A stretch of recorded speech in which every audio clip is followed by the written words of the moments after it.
Dunque, veramente stiamo andando sempre di più verso la follia. L'ultimo episodio, veramente di purtroppo che domani sui giornali continueranno a parlare delle baruffe chioggiotte, è di due fratelli, due emeriti deficienti, che oggi pomeriggio, attorno alle 13 in pratica, si sono presi a pugni all'interno di una delle corriere della linea 80 di Arriva Veneto, nella corriera che stava per fermarsi alla fermata di Valli di Chioggia. Due individui, ci riferiscono due fratelli, a un certo punto per motivi che non si è capito bene, comunque stavano litigando fra di loro, uno è passato ai fatti, ha cominciato a colpire con forza il fratello con tutta una serie di pugni in faccia, tanto è vero che questo qui si è riempito, aveva la faccia tumefatta dei colpi e hanno riempito di sangue tutta, diciamo, la parte dove erano loro stavano praticamente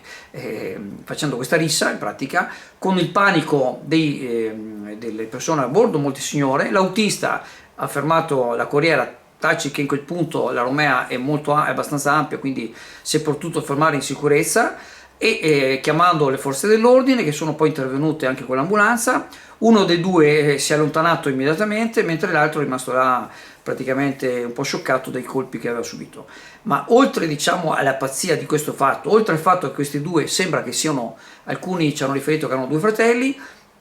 oltre che erano due fratelli, ma addirittura all'interno di una corriera che fa il servizio pubblico, quindi con tutta una serie di disagi per i pendolari che stavano andando a Venezia, che hanno dovuto aspettare l'arrivo di una seconda corriera che è arrivata poco dopo, ma comunque ci sono stati una serie di ritardi, e tra l'altro quindi a cascata anche ritardi da chi poi ritornava da Venezia. Al momento non sappiamo chi sono questi individui, e comunque scatterà sicuramente la denuncia per rissa e anche per interruzione del pubblico servizio, perché appunto in questi casi questa è la situazione.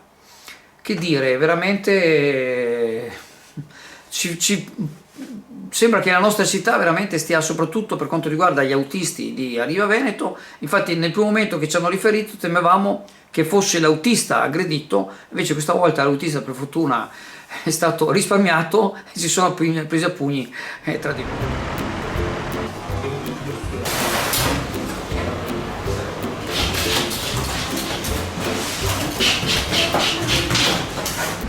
Ciao a tutti, allora Leo è ritornato, è una delle pizze più buone di Chioggia, sono la più buona con tutto rispetto agli altri amici pizzaioli che ci sono, e niente, ogni tanto un po' di pizza